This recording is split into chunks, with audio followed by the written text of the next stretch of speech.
Hey gamers, this is Liz Davidson from Beyond Solitaire, and today I'm going to be reviewing Nautilion, the roll and move entry into the Oniverse series by Shadi Torbey. Nautilion is the Oniverse's attempt to make a roll and move game entertaining, and I would say that in that sense it succeeds because it is roll and move, but you have some diabolical choices to make. At the beginning of the game, you basically set your own path. I've chosen this kind of wavy one, but you can choose something that is more of a spiral or that is more square. It's basically whatever works for you in the moment that you are playing the game. There is no official path layout. You make it from these little crew pieces. And the idea of the game is that you are a ship from the Happy Isles who is trying to conquer the dark house that is taking over the sea and trying to suppress freedom in the Oniverse's oceans. So what you're trying to do is you're trying to progress all the way to the abyss before the Phantom, the enemy ship, reaches the Happy Isles. So you and this bad ship are going to be traveling towards each other and kind of racing to get to your respective ends of the board. At the same time, however, you can't win just by getting to the abyss. What you need to do is you need to assemble a full crew on the way. So whenever you move and encounter a new crew member, you have two choices. You can either take that crew member and hire them and put them in your ship in their corresponding spots, or you can take them as one of these reserve tokens. You start with 4 regular ones in the game, and you use them to manipulate your die rolls as you go and try to have a slightly better outcome. Meanwhile, the Phantom, the bad ship, is coming along this way, and it will essentially consume every crew member that it lands on, so you're losing potential crew members as the Phantom moves this way. One of your Dicey's turn is also going to have to go to the Dark House, and if you give him a 3 or a 4, then he will take one of your reserve tokens away. And if you can't take one of those, he'll take one of the crew in your ship. So a full turn in Nautilion only involves rolling these 3 custom dice, so they actually don't have a 5 or a 6, it's 1, 1, 2, 2, 3, and 4. So you roll them. You look at what you got. This wasn't too hot of a roll. You choose whether you're going to manipulate the dice. So I could spend one of my reserve tokens to re-roll all of the dice. I could use Artificial Tide to change one die to the value of my choice, or I could use Aquatic Translation to swap 2 of the tokens in my path. But if I want to just live with what I've got, I'll need to take 1 die for myself, give 1 to the Phantom, and give the 3rd to the Dark House. Because the game is a bit of a racing game against the Phantom, but you also need to collect your entire crew, there are actually some decisions here. Do I want to make sure that I only move a little bit so I can pick up a specific crew member while risking the Phantom moving a lot? Do I want to give a 3 or a 4 to the Dark House and lose one of my reserve tokens? Each of these choices is going to impact my later game, and Nautilion is not an easy game to win. But for now, let's say that I did something like give myself the 2, give the Phantom the 3, and send that 4 to the Dark House. What's going to happen then is that I'll lose one of these tokens to the Dark House. The Phantom will move 3, and then this 4 token is gone. And then I'll move 2 and pick up the 6. So what I would then do is put the 6 right here in my ship. I could choose to take the 6 into my reserve, but why would I do that? I need to hire some crew. The thing that's interesting, however, is that once you have placed crew on your ship, then you can only place adjacent crew. So now that I've placed a 6, the next crew member that I pick up needs to be a 1, a 5, or a 7. But then let's say I picked up a 5, then I could go for 1, 7, 8, 2, and 4. So you can only fill adjacent spots in your ships once you started to place crew, so that first crew member is kind of an essential choice, because they'll be the anchor that you fill everything in from. But basically, gameplay will proceed like this until either the Phantom reaches the Happy Isles first, I reach the Abyss with a full crew, or I reach the Abyss without a full crew and lose. So once you kind of feel like you have a handle on this ship and you want to try something else, there are actually several other ships in Nautilion to try in addition to some mini expansions. So here's a couple of the extra ships, so you can see some are much more difficult than others because of the requirement that you place crew adjacent to each other. So if you're looking for a different spatial challenge or just a harder ship, then that is an option for you in this game.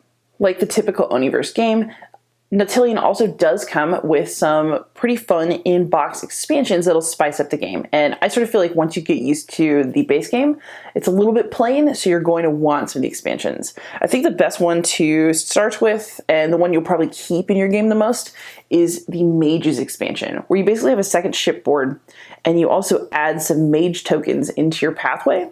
You have to get the mages and their corresponding crew members on here to win, but having an A and a 1, a B and a 4, a C and a 7 also gives you die manipulation powers that help you throughout the game. So you have an additional challenge, but along with that you get some extra powers, and I think that that's fun.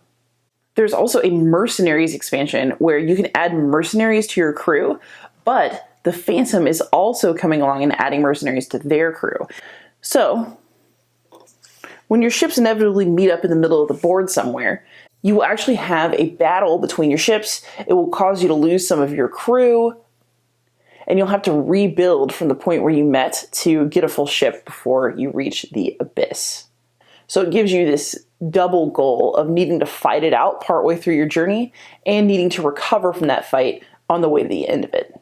There's also a Reef expansion where you can attach these little reef tokens to your crew members along your path, and it can inhibit your movement, which adds an extra layer of challenge to the game. And there are also some cards in the box that either let you make the Dark House a more complicated opponent, or allow you to give yourself more interesting heroic actions as you go, so it's not just the same repetitive action throughout every single game. You can spice it up. And that's my quick overview of Nautilion. Let's go for some final thoughts. So first, the good things about Nautilion. I want to start by saying that Nautilion is an attempt to make roll and move games more interesting and compelling, and I do think that it succeeds on that front. The game does have really fun choices when it comes to choosing where to put each of the 3 dice that you roll every turn. Sometimes those decisions can be pretty agonizing, and for me that's part of what makes a game fun, so having a roll and move game that actually involves choices that are that frustrating is exactly what I was looking for in a game like this. I also really appreciate that Nautilion is so easy to learn. You'll basically have it figured out within moments of taking it out of the box and setting it up. And for me, that's a good thing. While I do play a lot of heavy games, sometimes I really need a light one. And if you're looking for something truly light and quick to play on a work night, or just when you have some time to yourself, then I actually think Nautilion is a good choice. Even though you have to decide where to put the dice and it can be frustrating, the game is otherwise relatively undemanding, and I don't necessarily think that's a bad thing. If you're looking for a chill time with a solo game, then Nautilion might really work for you. The other thing I particularly appreciate about Nautilion is that while all of the Oniverse games come with some expansions to try to spice up your gameplay, I think that the expansions in Nautilion are particularly good.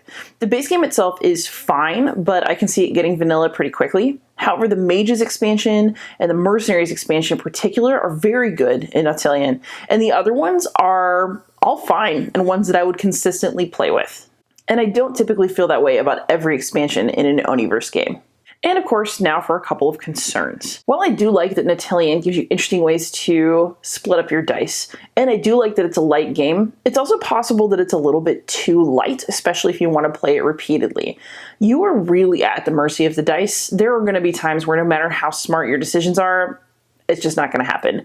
And I lose the game really, really often through factors that I consider no fault of my own, just sheer bad luck on the die rolls without enough tokens to modify. Because the game is so quick and simple, it doesn't bother me too much, but if you hate dice games, this is not going to be the one that changes your mind. And if games that are too lucky bother you, then Nautilion will bother you. And my last comment is kind of a quibble, but it ends up being kind of not when you play the game repeatedly. And that's that setting up the game is kind of irritating, and visually the game gets messier as your path deteriorates. So because you're setting out all those tokens in a pathway, but then you're removing them throughout the game, it eventually can get kind of confusing where your path was, because you're not going to be able to build like a straight line. There's too many tokens, so you're going to curve, and it starts to get visually messy as you go.